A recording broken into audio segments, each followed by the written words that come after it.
This is our third go at hosting the Creativity Conference online.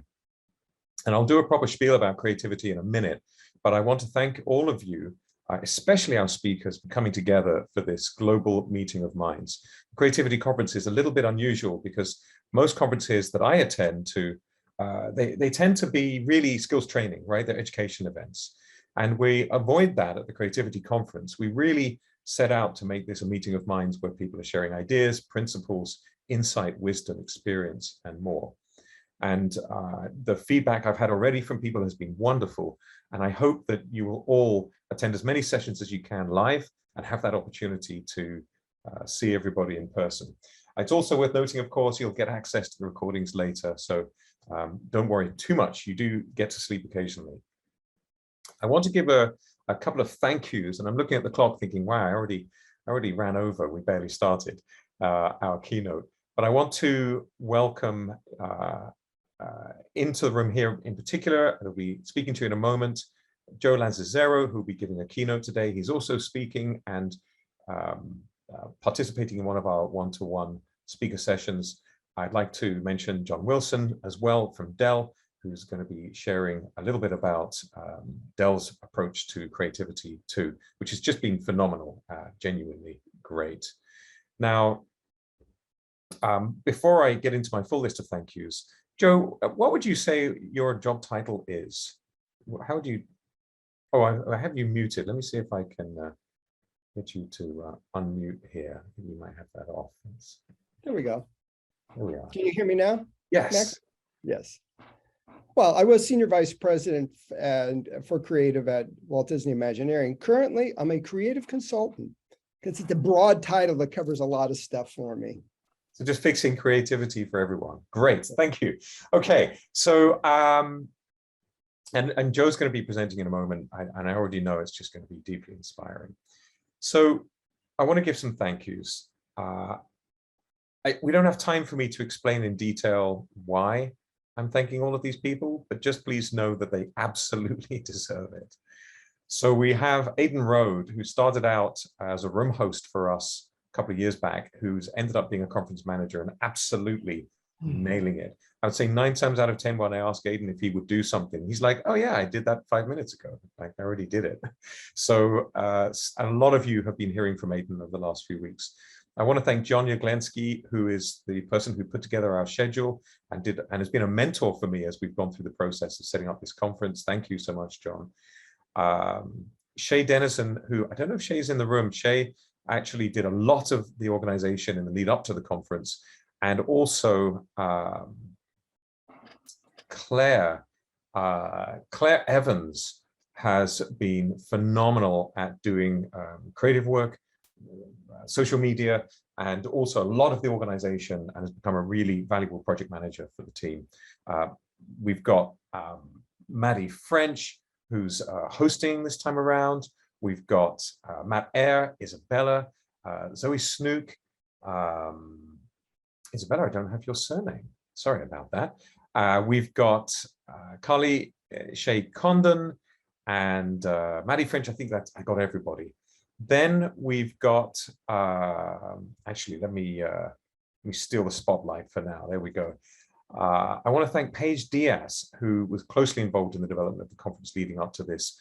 Meredith McHale, Mara McCann, Robin Walters, Madeline Bandeshi, who did a lot of the early design work for the conference. I've probably missed a few people, but I just want to say thank you. This is not the Maxim show.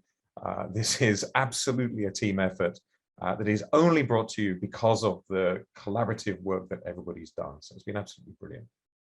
So with those thank yous in place, and with a big welcome to everybody attending the conference, I'd like to hand over to John Wilson. Let me add you as a spotlight here. This is John Wilson, who is Strategic Growth Manager for Global Creator Markets for Dell. And John's just going to share for a few moments some thoughts on creativity from Dell's perspective. Now, let me just check that you can unmute there, John. And hear me? Now we can hear you. Great. And I will hide Perfect. for a few minutes, and the stage is yours. Awesome. Awesome. Thank you, Maxim, for the introduction. And thank you all so much for gathering for the Creativity Conference this year. Dell and our supporting partners, NVIDIA and Intel, are so proud to be a part of the event. And we also thank Maxim for inviting us to be a part of this wonderful gathering of creators. Dell, NVIDIA, Intel, we're here to serve creators and the projects they build that impact the world. One brushstroke, keystroke, jump cut, octave change, stanza, plie at a time. The premise to this conference is centered on human beings finding expression and new ideas and impactful ways to convey them to the world. To be creative is to be a game or a change maker. And that's something we cherish as sponsors of the event. One aspect of our relationship to creators is that we have the privilege to be able to empower creativity with powerful workstations and graphic technology and processors that make things go. But we see deeper connection to this crowd by way of being a value partner to the creative communities all over the world.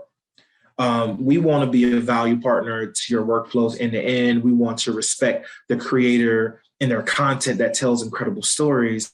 And we like to be an aggregated platform where we partner with creative communities and make them feel heard and at home and amplify the change every creator has at the center of their creative output.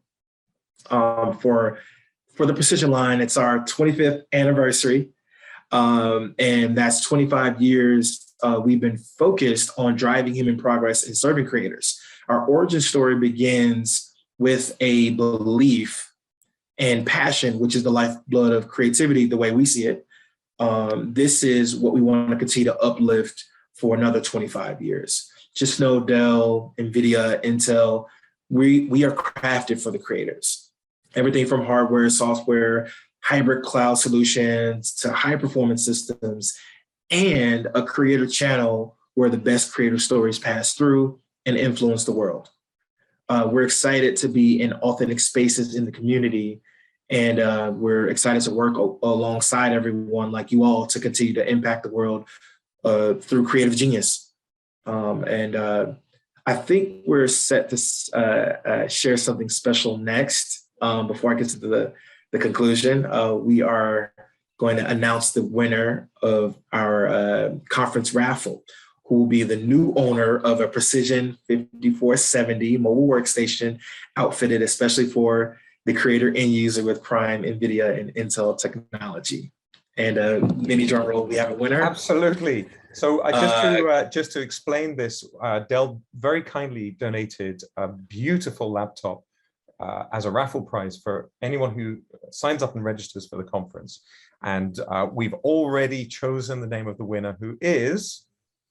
Drum roll, please. Monica Hilberg. Congratulations, Hooray! Monica. Monica's a photographer, writer, artist.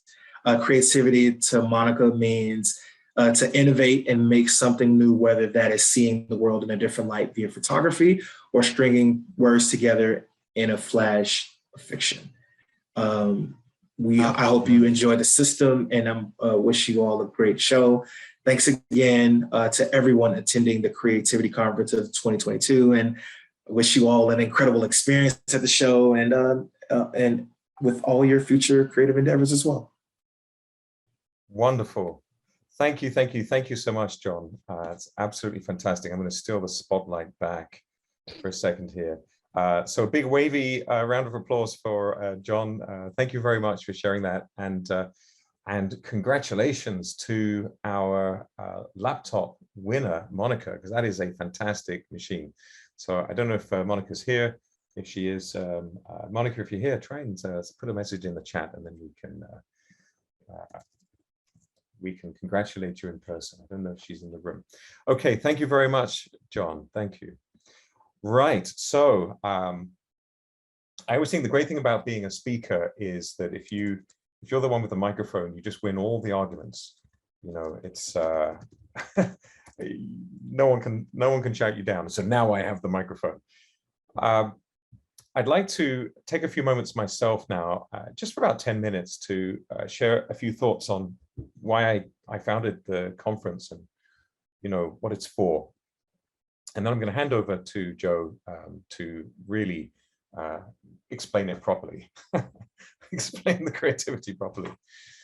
So over the last couple of years, I've been interviewed quite a few times about what creativity is. It's a creativity conference, and I think that it's the responsibility of the communicator to be understood. The responsibility of the listener is to listen. And so if you're going to be understood, it's important for you to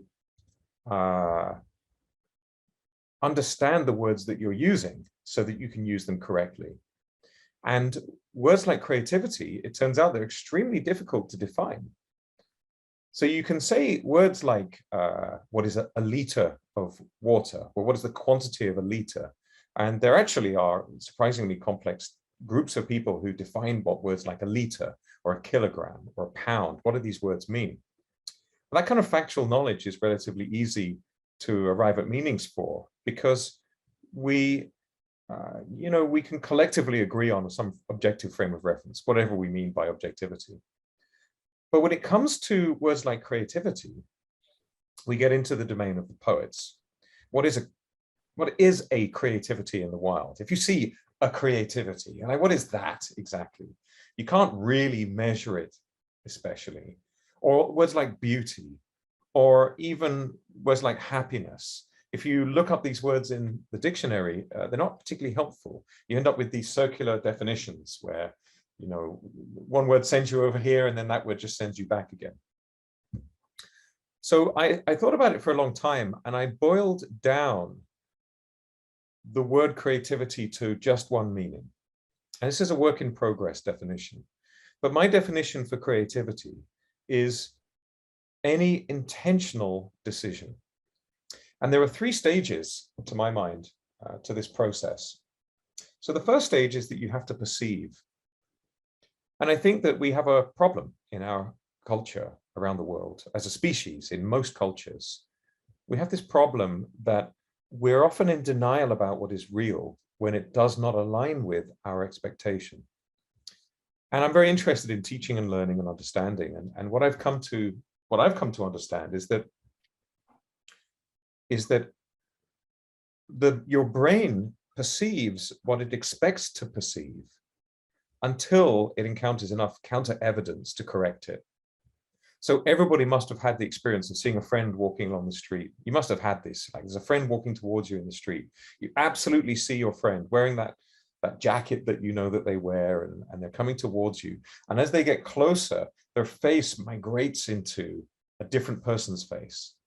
And you discover that it's actually a stranger, but they were too far away for your brain to see that it was a stranger. And so you literally experienced your friend walking towards you. That actually did happen for you. It just so happens that objectively it's not true. And there's a word for this, it's a fantastic old word, transmogrification. And when a person's face transmogrifies, it changes right in front of you as your brain updates its inner world model of the universe and of your reality. And I think, I've thought a lot over the years about what is this thing where the child in us dies, and as an adult, we become, ossified into this stale existence. And I've come to realize that it's nonsense. There's no such thing as adulthood. You just learn new appropriate behaviors. You've got more knowledge, more history, more experience, and therefore more wisdom. But the idea that being an adult means that you shouldn't play on climbing frames, or sometimes have ice cream for breakfast, or, admit that you don't know how to do something. This is false. This is not adulthood. This is fear of adulthood, I think. And so I'm a great believer in existential joy rather than existential angst. And I want to run this idea by you. So we have this problem that sometimes there's a collision between our expectation, which is a genuine expectation. It's your beliefs about what is real and what's coming. You have this crash where reality is different to that. And for some reason, that I don't fully understand, we think that's a problem. I don't know why we think that's a problem. Like, why would it not be okay if your expectation is not met with your reality? And if you let go of that being a problem, if you allow reality to differ from your expectation, the world is your oyster. The universe is your oyster. Because I bet, most people here know how to ride a bicycle. And I bet when you first started learning how to ride a bicycle, you fell off. I would bet that learning how to ride a bicycle without falling off may be physically impossible. So would you say that falling off the bicycle was a problem? Or would you say that falling off the bicycle was part of the appropriate and natural process of learning to ride a bike? Or if you're painting a picture and the first version of it is awful.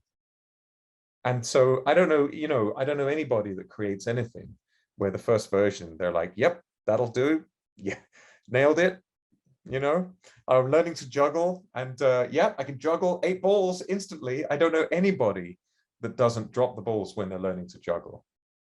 By the way, learning to juggle is a life skill. You should totally do it. Impresses everybody at parties.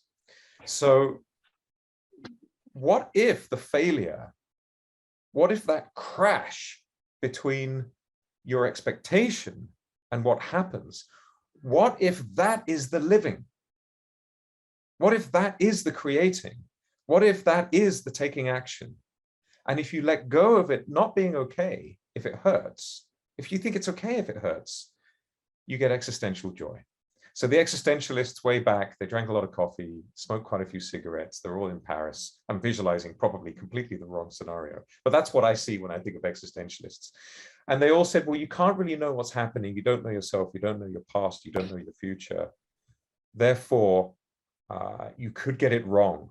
You might make a mistake, and that's painful. And therefore, you have existential angst. Now, what if it goes wrong?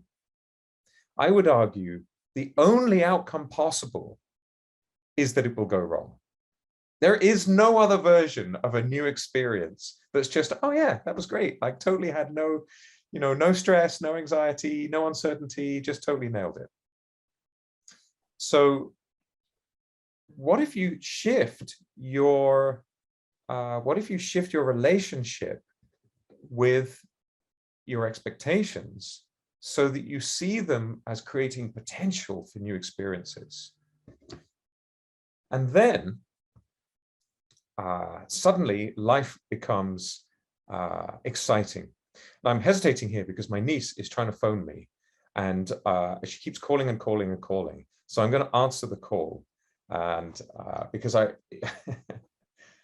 was not expecting to be distracted during my presentation. And, sometimes you just have to roll with it. And so here we go. Let's get this on camera. There we go. Okay. So I'm actually speaking right now on a keynote to lots of people. So would you like to contribute to the keynote? No? Okay, that's a no. Okay, I'll call you later then, okay? I think that was a yes. So I've been keynoting for 20 years, and that's the second time ever somebody's called me during my keynote. Could I have expected it? Could I have known it was going to happen? Was it a problem? Did it make me nervous? Yeah. Did it make me feel like, man, I'm going to look like such an unprofessional? I'm distracted from what I'm talking about. But now I've given my niece an experience that she's probably never going to forget. And this is how you learn, because you learn from experience. Now, I said earlier, I think that there are 3 parts to the creative process. Part 1 is perception. If you perceive your reality with judgment, value judgment, that is, not discernment. I'm talking about, approval or disapproval. You won't see what's real. You'll just see the judgment. Same thing applies to seeing yourself. You just see yourself as a judgment. You don't really see the actual being doing its best. Like, there you are doing your best, not knowing what's going on. You haven't a clue. I know that because nobody has a clue. So it's okay. But you have to perceive what's real. And it's always more beautiful than your imaginings of it. Always. If you just let go of the judgment, You discover that the impossibility of your existence is so extraordinary and beautiful. The possibility that you would be exactly what you are in exactly this moment with exactly your potential. Focus on the potential, not the outcomes. But the second thing is you have to have volition. And this is where the intentional decision comes in. You've got to make decisions instead of life happening to you. So you receive information about what's happening and you make decisions about it. I was speaking with Adam Howard yesterday about this. I love directing actors. And there's a guy called Simon Phillips in London who teaches acting classes, direction classes, I should say. And he says it's real, it's always real. Something happens to you, you perceive something, that could be an internal thought, and then you make a decision about it. And making the decision is participating in life.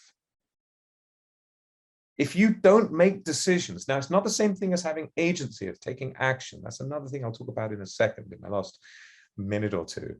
It's not about whether you take action. It's about whether you truly do make a decision or not. Now, when you make a decision, you're going to make that decision on the basis of your priorities. It's going to be based on what's important to you. And you can sometimes only find out what's important to you by having experiences and discovering the way you feel while you're having them. Do you care about helping other people, or do you care about helping yourself? Are material things important to you, which is legit? If they matter to you, they matter. Is one kind of experience important or another? But you're only going to discover what these truly are, not what you think they should be, but what they actually are, by having experiences and seeing how you feel about them. And my question to you is, once you identify your priorities, your real priorities, ask yourself, do I agree with them? Because you don't have to. You don't have to stay the same person you were 5 years ago, 5 months ago, 5 minutes ago. In every moment, you get to re-be. And I would argue that we find fulfillment by helping others. One of the briefs I've given to all of our speakers is to seek to lift up. It's not about celebrating how amazing you are as a speaker. It's about finding ways to lift up others, because the fulfillment of our potential is always in the service of others. And the third part is agency. Do you have the capacity, the means, the opportunity to take action on the basis of the decisions that you've made? And if you don't, then it's an opportunity for realism.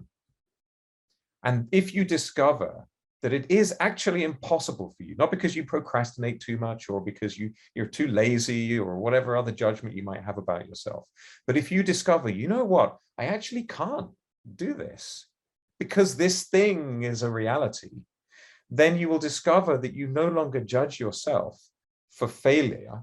There's no point judging outcomes anyway in this way, but that's another conversation. But instead you become accepting of yourself, realistic about yourself. And this is very powerful because it allows you to take action that's realistic.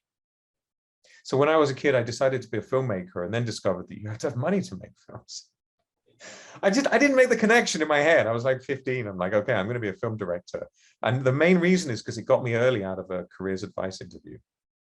And I thought, right, it's another story. And I'm gonna be a filmmaker. And then I discovered you have to pay for stuff. And so my solution was to get work, earn money, and make films. And the getting work was the realism, right? You've got to be realistic about your actual situation. So my working definition of creativity is every intentional decision, and that incorporates painting a picture, choreographing a dance, raising children, founding a company, architecture, or even creative thoughts where you decide you're going to understand how the universe works and share with others those insights. Everything that you do intentionally is the act of manifesting a future that could not have happened if you had not involved yourself in it by participating. So that's my piece on creativity. So, and thank you for listening. I think most of you stayed. So now at this point, I'm going to add a spotlight here with Joe. There we are. Hello, Joe. And Hello, Maxim. so I could see you smiling every now and then while I was talking about this stuff, Joe. And I know that from the conversations you and I have had already, that you and I are on, at least in the same ballpark with our thoughts on this. And I look forward to continuing the conversation about it. But with this, I'd like to hand over now to Joe Lanzisero, who has a whole proper keynote presentation lined up to share ideas about creativity. And again, I think we'll have to do a visual round of applause for Joe. Thank you very much for joining us. And I will give you the spotlight. Over to you. Wow. I'm in awe. I'm trying to digest and process all you just said. So my intentional decision now is to hopefully pass along some words of wisdom, not as deep as what Maxim just shared, but hopefully in some ways a little more entertaining, only because that's what I did. So I'm going to share my screen here now if I can. There we go. And hit play. All right, can everybody see my screen there? Yes, okay, good. And you can hear me fine too. All righty, so well, let's get started. I asked the question, what fuels your creativity? Well, let's get the obvious out of the way. Everybody finds inspiration somewhere, and in a cocktail, in a great movie, in a great piece of literature. But interesting, something that Maxim just talked about was, and all of us are unique. You know, we see the world differently, we approach the world differently. So of course we process things in different ways, and that's how we, maybe, look for our creativity in different places. But Maxim just mentioned about, we all start as creative creatures, and at some point that child in us dies. But I refuse to let go of that. And for me, what fueled my creativity, and I presented it actually in this book that back when I was an Imagineer at Disney, and we did this was in the early 90s, and this picture here is of me, a younger me, wearing a Hawaiian shirt and a beard, but it was still me. And and my contribution to the book was these kids' tips. And it said, for me, the key to being an Imagineer is allowing the child to have full reign. I refuse to let go of the child that looks for fun and allows me to approach Imagineering from a kid's point of view. So I'm going to talk more about this later today, but I'm going to use it as kind of a basis for what I wanted to talk to you about this morning. So I spent almost 4 decades at Disney, and I was creating animation, theme parks, attractions, hotels, and cruise ships, and what I saw, at Disney was that Disney is not a childish company, but there's a childlike spirit to everything that Walt did. And that fit me perfectly. That's exactly, this child in me that I never wanted to let go of could be celebrated at Disney. So, so I came up with these 8 kids tips. And like I said, I'll share them all with you this afternoon. But this morning, I wanted to talk about 3 of them.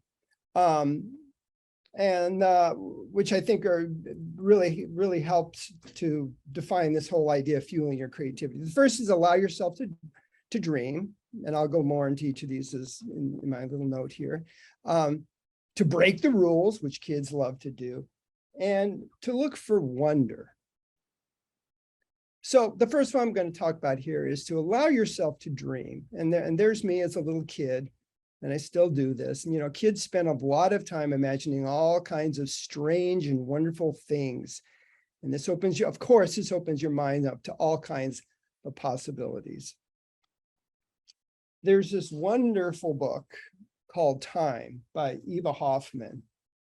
And one thing, if you watch kids play, they get lost in the flow. They forget about time. And it seems like time is, I think for too many of us, our enemy, and we're always, always looking at our iPhone or, being called by somebody to do something. But I love this quote here. It says, if we do not want to live meaninglessly, then we need to give ourselves over to something, sometimes to the time of inwardness and contemplation, to empathy and aesthetic wonder. We need to mull and muse, to reflect on our experience and interpret it. We need to occasionally to go with the flow. So, boy, I was so fortunate because I got all these opportunities when I was at Disney, and what I did was just I imagined all these strange and wonderful things in my head, and I was in this place where I was allowed to let them happen. I created this Toontown where cartoon characters lived, and did this crazy miniature golf course, and I mean things I would have never, as a kid, thought I got to do, but because I never let go of being a kid, when I got the opportunity to create, it serviced me so well. And also this idea of, taking the time to think and look, George O'Keeffe has this wonderful quote, wonderful artist. I love George O'Keeffe. She says, nobody sees a flower really. It's so small. It takes time. We haven't time, and to see takes time, like to have a friend takes time. If you take a flower in your hand and really look at it, it's your world for the moment. Kids sit there and they sit in the grass and they pick a flower and they look at it. When was the last time you sat in the grass and picked a flower? I would encourage you to do it if you haven't done it recently. Okay, moving on to our next one. I got to be mindful of the time here. Break the rules. Okay, kids, when they play games, they move the boundaries, they change the point system. I remember as a kid, when we played Monopoly, we allowed everybody to take a bank loan so we could keep the game going on for 3 or 4 days. And this idea of breaking the rules really opens your mind to creative alternatives. So here's an example of something, again, where we broke the rules, and I encouraged my teams to break the rules. I was in charge of design for these cruise ships at Disney, and because the decks on these ships are limited in their space, but we wanted to have this water feature, so we came up with this crazy idea of rising it up and putting it in a tube above the deck. And the engineer's like, you can't do that, ships are about putting all the weight on the bottom, and you're going to put all this weight on the top of the ship. How can that be done? But we said, you know what, we're going to break the rules. And we challenged everybody, to rally around this idea of coming up with this slide that was elevated. And guess what? They did it. And we created the impossible because we broke a rule. Also, I remember there was an executive once at Disney, who taught me, he said, sometimes it's easier to beg for forgiveness than it is to ask permission. And this reminded me, if you haven't seen the musical by Roald Dahl, Matilda, there's a wonderful song in it called "Sometimes You Have to Be a Little Bit Naughty," and that's actually kind of served me well too along the way. If you haven't seen the musical, check it out. It's wonderful, and it's all about the kid spirit and kid empowerment too. It's fantastic. Okay, and lastly here, you got to look for wonder.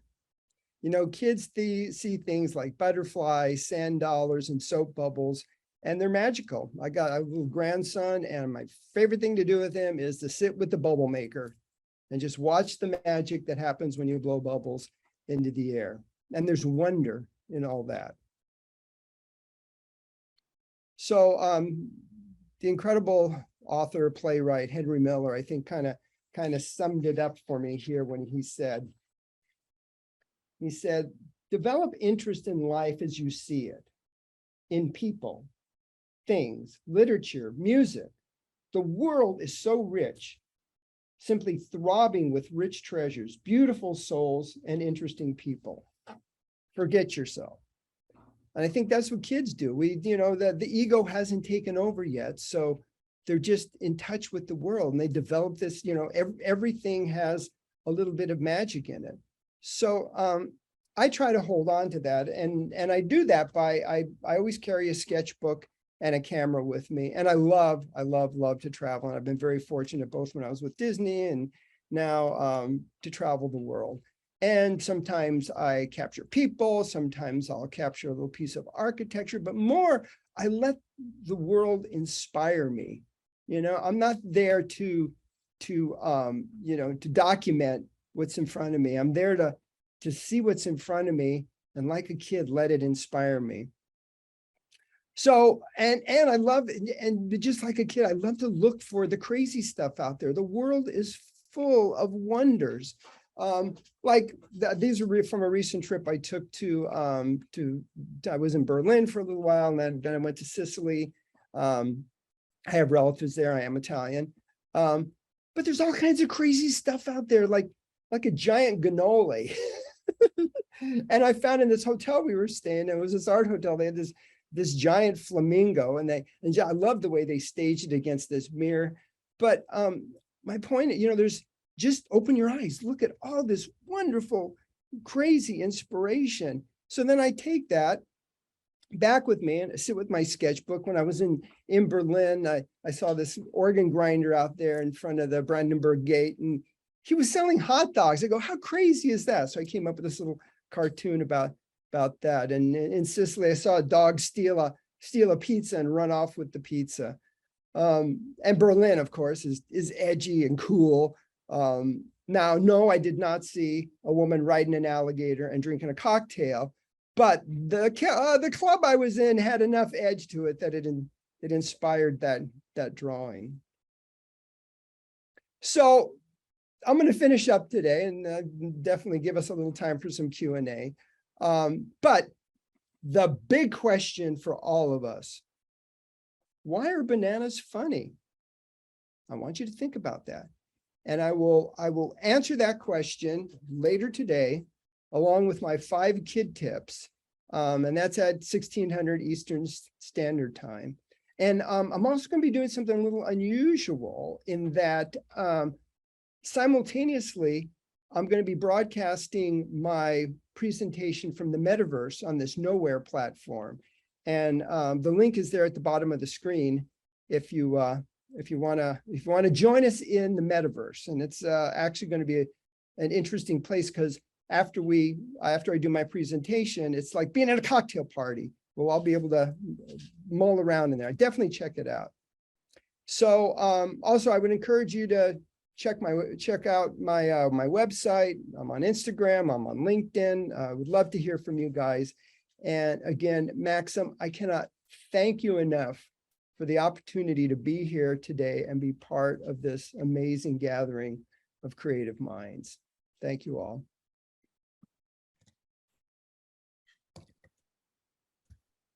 Well, thank you so much, Joe. That's just amazing. And I love your comment about bananas. You reminded me, I was going to share, I'm stealing this joke directly from Mark Mann, who's speaking here. What do you call a bear with no teeth? A gummy bear. I just love jokes like that. Thank you so much, Joe. Again, I guess like a virtual show of hands, please, for Joe sharing those insights. What I love about what you were sharing there was how, this is practical approaches you're sharing, like things that people can keep in mind, like breaking the rules. It's, yeah, I love it. Thank you very much indeed. So we are indeed approaching the hour of our keynote today on day 1. A couple of things I want to share. One is we have a social coming up this evening, every evening, in fact, at 7 p.m. till 9 p.m. New York time. So if you would like to join us, please absolutely do. It's a great opportunity, microphones on, to talk about some of the insights that you've gained each day. I want to mention as well that the link that Joe just mentioned to join, so Joe's going to be here on Zoom. You'll be able to access him using regular Zoom. But if you want to join him in the Nowhere metaverse space, the link is on the session description for for Joe's presentation on the website. So you can find it. Just look up Joe's session. It's in the inspiration category, and we put the link right there as well. And it's great. We had to go on it the other day, and it's fun. You can move around in space and talk to people. So I encourage you to absolutely try that. Now, we're coming up to, I'm sure there was something else that was very important that I have completely forgotten to mention. Well, Q&A, of course. We have a couple of minutes for Q&A. Did anybody have, wave your hands in the air if you have any questions for Joe that he can answer right away. Billy, yes, you do. Let me see if I can make sure you're allowed to unmute yourself. Go ahead if you, hold on. Okay, try now, Billy. Is it letting you on? There okay, can you hear me? Yes, perfect. Oh my God, Joe, thank you for existing, because I'm literally like that. And you just don't fit in this world. You have to find people that find you. And Maxim, I can't believe you put me in an inspiration session exactly at the same time that Joe is talking. I'm like the one session I need to be in. So I will find you, Joe, because you have to be my mentor. You have to. There's no way you can say no, because I asked in front of all these people. Now I'm going to jump. Thank you all for being amazing, for your beautiful smiles. Maxim, you are fucking kicking ass. I'm going to jump to my room to give my session. See you all in there. I'm going to room 3.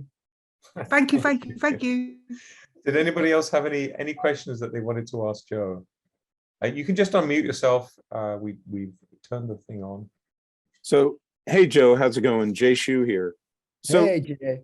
So many companies that exist out there talk about wanting to be innovative, creative, disruptive.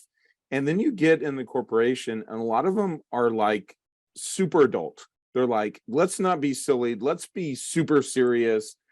Our board and our stockholders and everybody else has all these results. There's no time to be silly and try to figure things out. Let's get to work. Just get stuff done. What is kind of your thoughts on that? And as a creative, how do we kind of try to navigate that environment? Well, you know, what you just described is the reason why I am no longer at Disney. You know, I started at Disney at a time. I mean, I'm an old guy, but I'm not old enough to have known Walt. But I was fortunate enough to work with all the people that did work with Walt, and got most of my knowledge handed down directly from them. You know, and they were still in the throes of what Walt did. He was a disruptor.